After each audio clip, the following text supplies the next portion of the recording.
विद्यार्थी मित्रों नमस्कार। संस्कृत सरिता चैनल में आप सभी का स्वागत है। आज हम कक्षा 11वीं में जो प्रकरण 9 है, चंपा काले काले अक्षर नहीं चिन्हती।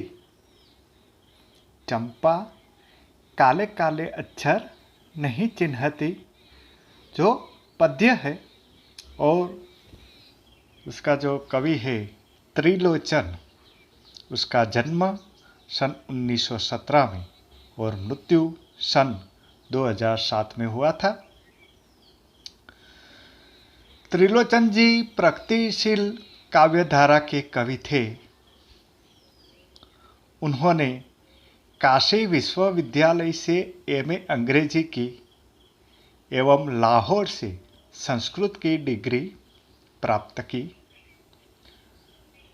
गुलाब और बुलबुल, उस जनपद का कवि हूँ, ताप के ताए हुए दिन आदि उनके चर्चित कविता संग्रह है।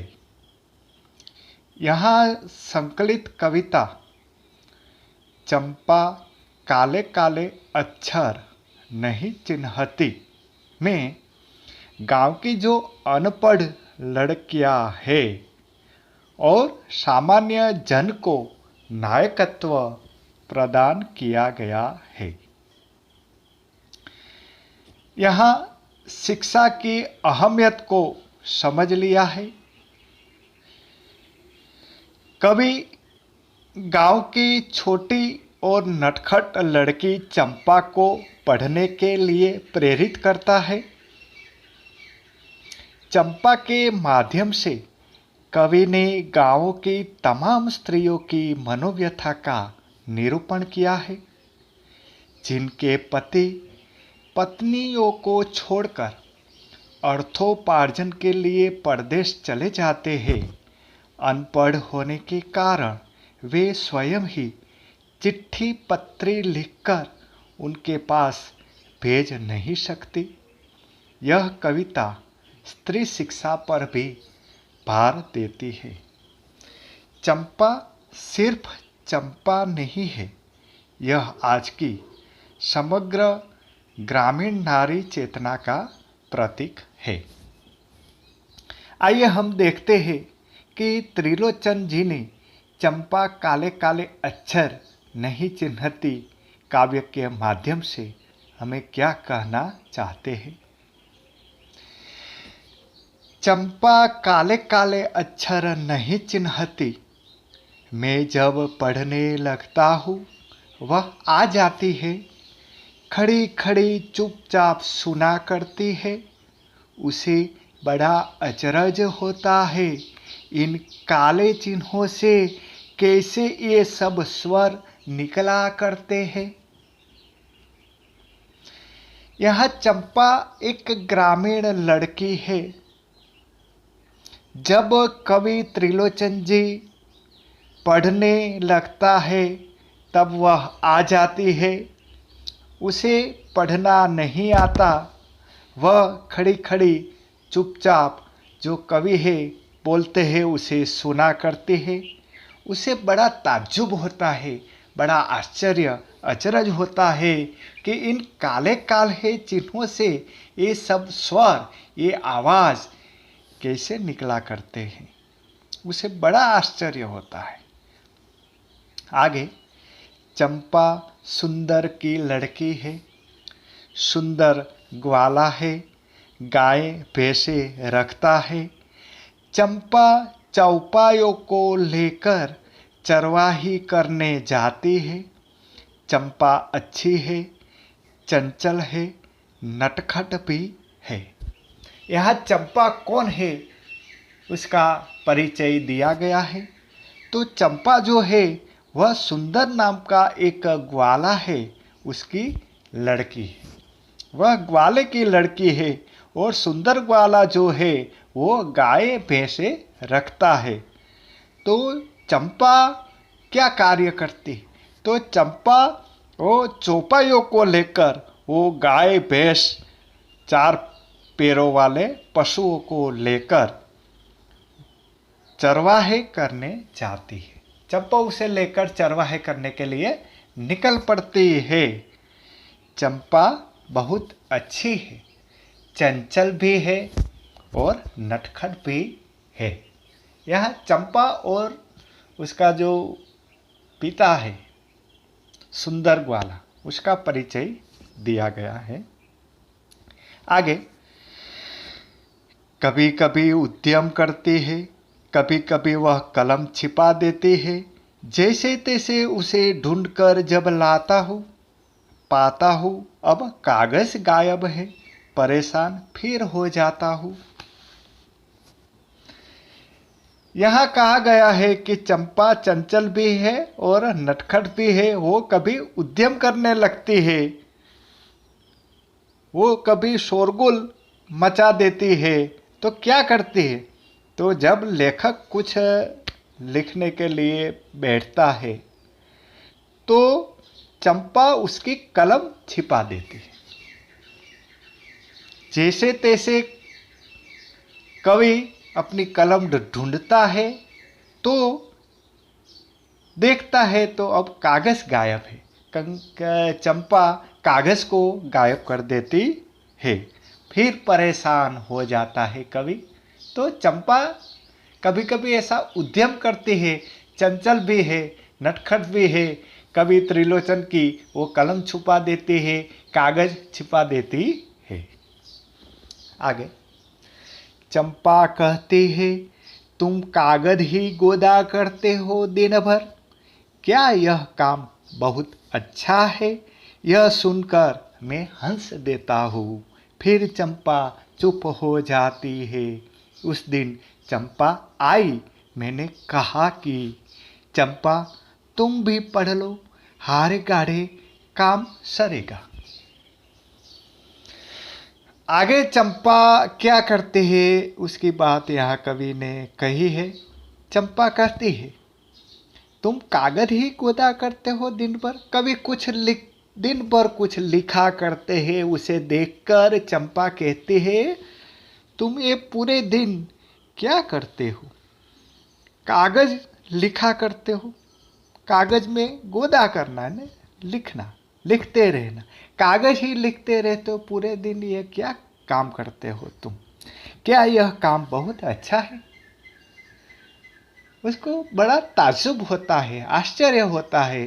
कभी लिखता है पूरे दिन, पढ़ता रहता है। तो चंपा को आश्चर्य होता है और पूछने लगती है कि ये काम बहुत अच्छा है, पूरे दिन क्या तुम ये पढ़ते हो, लिखते हो? यह सुनकर मैं हंस देता हूँ। मुझे बड़ी हंसी आती है जब चंपा ऐसी बातें करती है। फिर चंपा चुप हो जाती है। मैं हंस देता हूँ तो चंपा चुप हो जाती है। उस दिन चंपा आई, मैंने कहा, चंपा तुम भी पढ़ लो। एक दिन ऐसे ही चंपा आई जब लेखक कुछ लिख रहा था, पढ़ रहा था, तब चंपा आ गई। लेखक ने कहा, चंपा तुम भी पढ़ लो, हारे गाढ़े काम सरेगा, तुम्हें जिंदगी में काम आएगा, तुम भी पढ़ लो, भविष्य में तुम्हें यह काम लग सकता है। तब चंपा ने क्या कहा? गांधी बाबा की इच्छा है सब जन पढ़ना लिखना सीखे। कवि ने कहा कि गांधी बाबा की इच्छा ऐसी थी कि सब जन पढ़ना लिखना सीखे। चंपा ने यह कहा कि मैं तो नहीं पढ़ूंगी। तुम तो कहते थे गांधी बाबा अच्छे हैं, वे पढ़ने लिखने की कैसे बात कहेंगे? मैं तो नहीं पढ़ूंगी। पढ़ने के लिए जब लेखक प्रेरित करते हैं चंपा को, तब चंपा कहती है, मैं नहीं पढ़ूंगी। तुम तो कहते थे गांधी बाबा बहुत अच्छा है, वो कैसे पढ़ने की बात कहेंगे? मैं नहीं पढ़ूंगी। मैंने कहा कि चंपा पढ़ लेना अच्छा है, ब्याह तुम्हारा होगा, तुम गोने जाओगी, कुछ दिन बालम संग साथ रह चला जाएगा। जब कलकत्ता बड़ी दूर है वह कलकत्ता, कैसे उसे तुम अपना संदेशा दोगी, कैसे उसके पत्र पढ़ेगी। चंपा, पढ़ लेना अच्छा है। यहाँ कवि चंपा को पढ़ने के लिए प्रेरित करते हुए कहते हैं कि चंपा, पढ़ लो, तुम पढ़ लो, बहुत अच्छी बात है ये। क्योंकि जब तुम्हारा ब्याह होगा, तुम ससुराल चली जाओगी, अपने बालम के संग चली जाओगी, तुम्हारी विदा होगी, तो कुछ दिन तुम्हारा बालम, तुम्हारा जो भावी पति है, वो तुम्हारे साथ रहकर वह दूर चला जाएगा, कलकत्ता चला जाएगा कमाने के लिए, रोजगार के लिए। वह कलकत्ता चला जाएगा, थोड़े दिन तुम्हारे संग बिताएंगे, फिर वह कलकत्ता चला जाएगा। तो वह कलकत्ता तो बहुत दूर है। तुम अपना संदेशा उसे कैसे पहुंचाओगी। तुम्हारा बालम तो कलकत्ता चला जाएगा, तुम गांव में होगी, तो तुम्हें अपना संदेशा अपने बालम को भेजना होगा। तो तुम कैसे अपना संदेशा भेजोगी, तुम्हें तो पढ़ना नहीं आता, लिखना नहीं आता, तो कैसे उसे संदेशा दोगी, कैसे उसके पत्र पढ़ोगी। जब तुम्हारे बालम का पत्र आएगा तो तुम उसे पढ़ोगी भी कैसे, और उसका उत्तर, पत्र का उत्तर भी तुम कैसे दोगी। इसलिए चंपा, मैं कहता हूँ, पढ़ लेना अच्छा है। फिर चंपा बोली, तुम कितने झूठे हो, देखा कितने झूठे हो तुम। हाय राम, तुम पढ़ लिख कर इतने झूठे हो। मैं तो ब्याह कभी न करूंगी, और कहीं जो ब्याह हो गया तो मैं अपने बालम को संग साथ रखूंगी। कलकत्ता मैं उसे कभी न जाने दूंगी। कलकत्ते पर बजर गिरे, मैं अपने बालम को कभी कलकत्ता नहीं भेजूंगी, कभी कलकत्ते नहीं जाने दूंगी। कलकत्ते पर वज्र गिरे। तुम बहुत झूठे हो। इतना पढ़ लिख कर तुम्हें इतने झूठे क्यों हो गए। चंपा कवि को कहती, क्योंकि मैं ब्याह कभी नहीं करूंगी, और यदि मेरा ब्याह हो भी गया तो मैं अपने बालम को मेरे संग ही रखूंगी। मैं उसे कभी कलकत्ते जाने नहीं दूंगी।